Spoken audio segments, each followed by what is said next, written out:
Pregoneros, bienvenidos a una nueva transmisión más. Es un placer estar nuevamente con ustedes. Como ya es costumbre, un servidor y amigo Irving Rodríguez transmitiéndoles desde su canal. Antes de irnos leyendo la información, si es de su agrado, ayúdanos con ese like, compártela para que pueda llegar a más gente y se entere de esta situación. Señores, antes de irnos de lleno a esta entrevista que había tenido Manuel Bartlett con Gibran Ramírez, en donde se tocaron varios temas, dicho sea de paso, se los quiero presentar para que ustedes también pues den su punto de vista respecto a todo esto que él dio a conocer en esta entrevista, porque tal parece, como ustedes ven, ahora los ataques están directos pues a las personas que quieren estar apoyando pues la reforma eléctrica que ha solicitado el presidente de la República.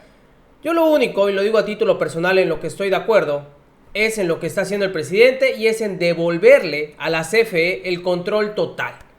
Y obviamente irle quitando esa participación a estas empresas privadas que, dicho sea de paso, si llegase a seguir o se siguiese manteniendo esa reforma eléctrica que se aprobó con Enrique Peña Nieto, para el término del sexenio del presidente de la República, la CFE estaría totalmente desaparecida. Sale Manuel Bartlett, por eso quería iniciar con esto, porque se le fue primero con toda la familia Calderón Zavala, en este caso directo al hermano de Margarita Zavala, quien le había puesto una columna, como él dice aquí, a la opinión pública. Comparto la carta aclaratoria enviada al Financiero a propósito de la columna del pornógrafo de Juan Zavala. Le había mandado esto y obviamente también retándolo que si quiere saber más de eso, que le pregunte a su cuñado, que está más que enterado. Obviamente haciendo alusión pues a Felipe Calderón. ¿Qué es lo que pasó? Pues aquí un servidor se los va a presentar. Vean qué es lo que le ha mandado rápidamente antes de irnos a la entrevista. Dice: señor Quintana, vicepresidente y director general editorial El Financiero, en relación con la columna El pornógrafo firmada por Ignacio Zavala y publicada en El Financiero el 29 de octubre del 2021, me permito hacer las siguientes aclaraciones. En un arrebato carente totalmente de argumentos, el autor expone lo siguiente: Manuel Bartlett no fue otra cosa en ese sexenio, no ha sido otra cosa en los demás, un pandillero, un golpeador que ofrece sus servicios. Lo mismo para la extorsión, para la defensa de la política energética. Es un porro de postín, un cadenero de alcurnia que se alquila, pero cobra bien.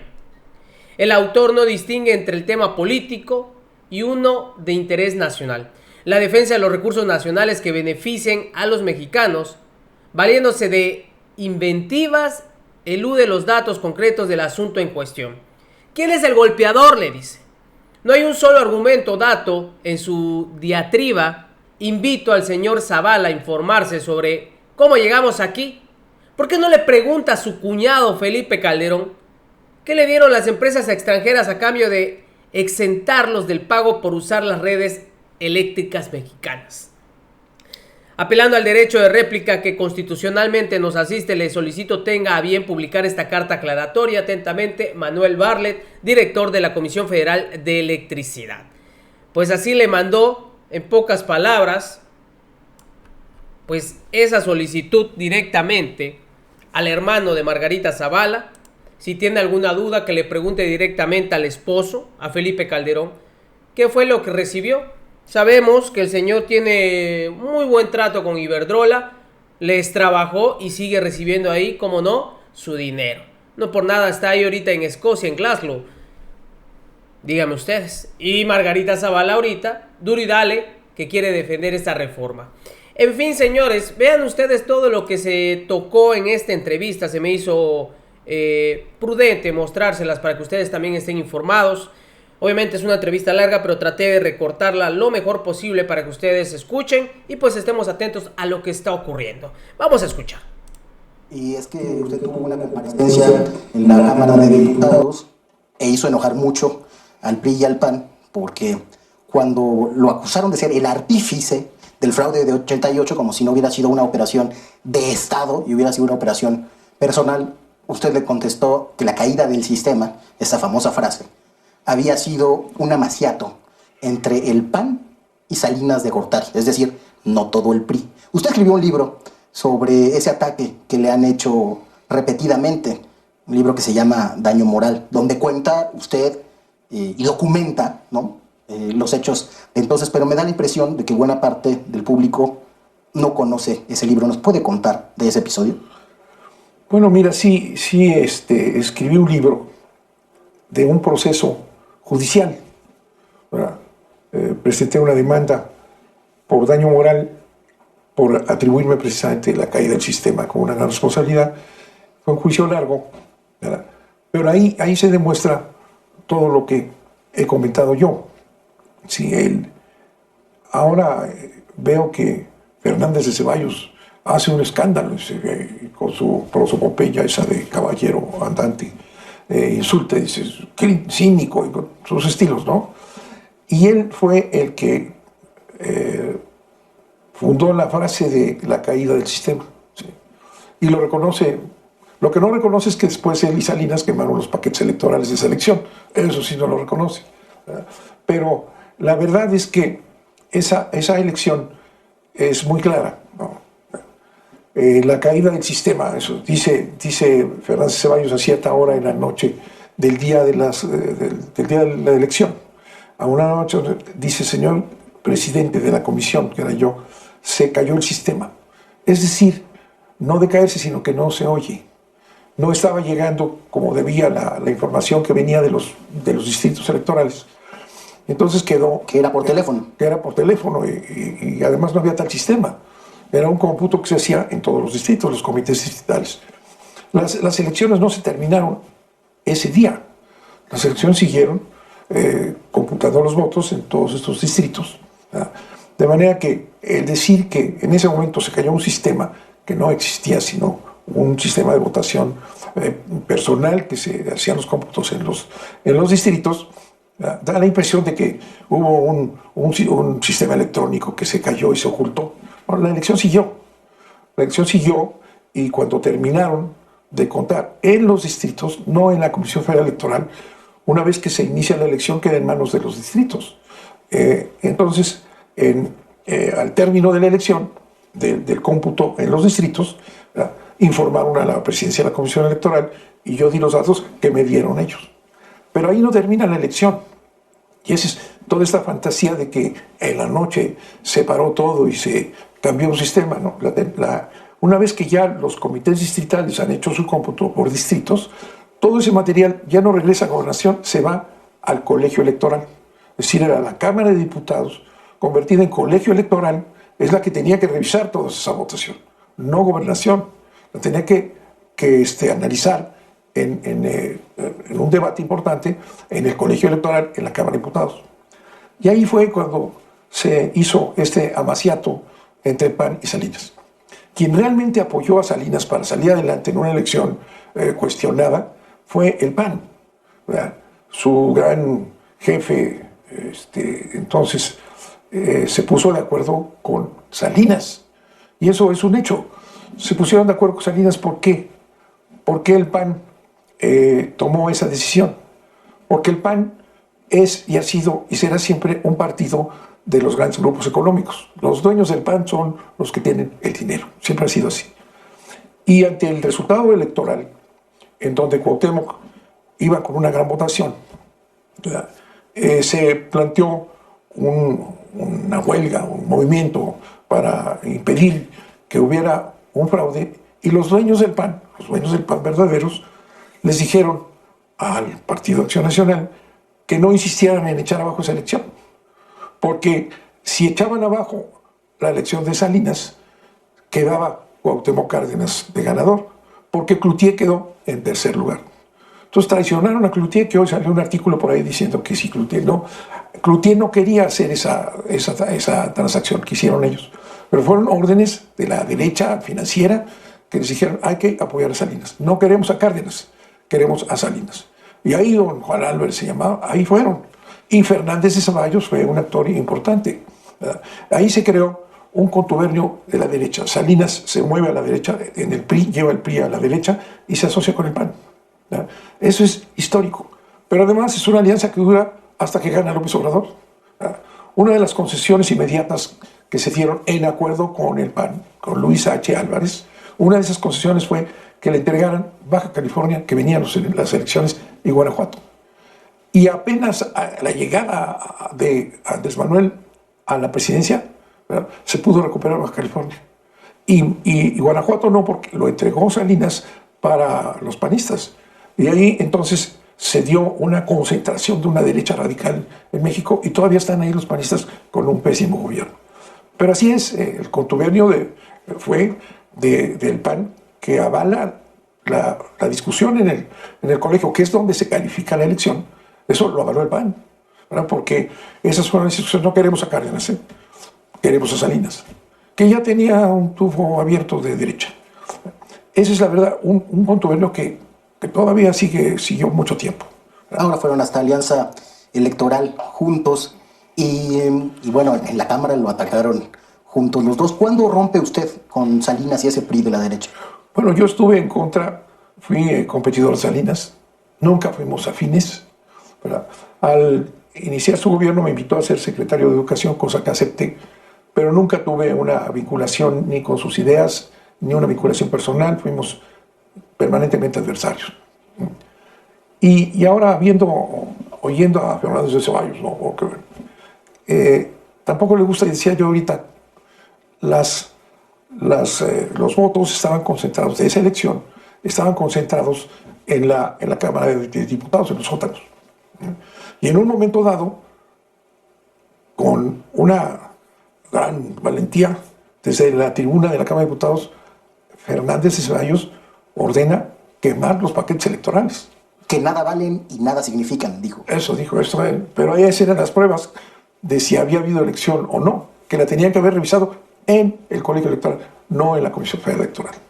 Esa es una historia larga. Hoy leí por ahí que Rulfo, que ganó la elección. Bueno, el presidente López Obrador lo ha explicado en sus mañaneras, ha explicado estas desventajas y este abuso de este sistema, que es gravoso para el país y que tiene enormes efectos, que además pues es muy difícil que se instale con la necesidad que tiene el país para un sistema eléctrico en su beneficio, en beneficio de los mexicanos.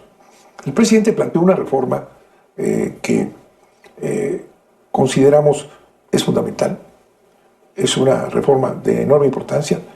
¿Qué significa la reforma del presidente? Que, repito, lo ha comentado mucho y lo ha explicado en sus mañaneras, ¿verdad? El Estado, el país, la CFE, ha perdido el control del sistema eléctrico. Con la reforma Peña Nieto se establece este sistema oligárquico. No es un sistema de competencia, es un sistema realmente de saqueo, ¿verdad? Y lo que plantea el presidente en su reforma es algo elemental, que es el Estado recupera el control del sistema eléctrico nacional y lo va a ejercer a través de la CFE. La CFE es la empresa que ha electrificado el país. La CFE es la más grande empresa de México, ¿verdad? Y recibe el apoyo de los usuarios. Se ha dicho mucho que la CFE que está en quiebra, no es cierto. La CFE tiene un ingreso importante de la población, ¿verdad? Y está plenamente capacitada para dar este servicio de manera homogénea a todo el país. Hoy, ¿verdad?, el sistema eléctrico está en manos de los intereses extranjeros. Y el objetivo clarísimo de la reforma, y lo dice el presidente en su iniciativa, es la desaparición de la CFE. Entonces, establece una serie de trampas para que la reforma de Peña. La reforma de Peña. Okay. Para que la CFE vaya dejando de generar y impulsar a los privados para irse apoderando del mercado eléctrico. De no hacerse nada, ¿verdad?, a final de este sexenio, los cálculos que se hacen los técnicos, la CFE estaría ya como una empresa intrascendente. ¿Qué significa eso? Bueno, significa que la electricidad para la industria, el comercio, para la vida, para todo, va a quedar en manos, como estaba en los años del Porfiriato, en los años 30, en manos de intereses comerciales y que van a invertir cuando les sea conveniente y que va a depender todo el país, México, de la voluntad de unos grupos de empresas extranjeras. Dicen que usted nos quiere regresar a los 70, sí, pero ellos nos quieren regresar por allá de 1890. Claro, estar en manos como estuvieron con don Porfirio, ¿no? situación es gravísima. Dicen haber invertido 44 mil millones.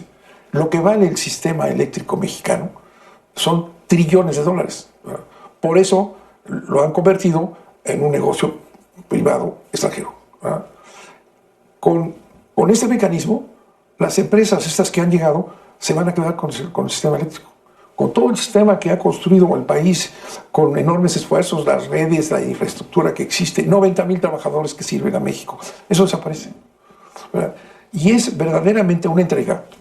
Lo que hizo Peña Nieto y sus aliados, bueno, es algo inconcebible. Entregar un sistema eléctrico que vale trillones a unas cuantas empresas extranjeras que se apoderan de él para beneficio particular extranjero. Bueno, esto es gravísimo y peligrosísimo. ¿Verdad? ¿Qué queremos en esas manos?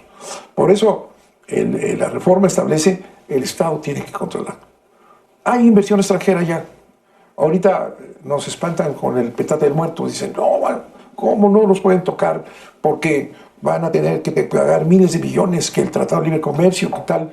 Entonces, detengan esa reforma. No debe existir. ¿Por qué? Porque lo que quieren es el mercado mexicano. Y el mercado mexicano es uno de los más grandes de América Latina. Creo que Brasil sería el único más grande que nosotros, por el tamaño. ¿Verdad? Entonces, la reforma dice, no, esto lo tiene que controlar, como ha sido en los últimos años.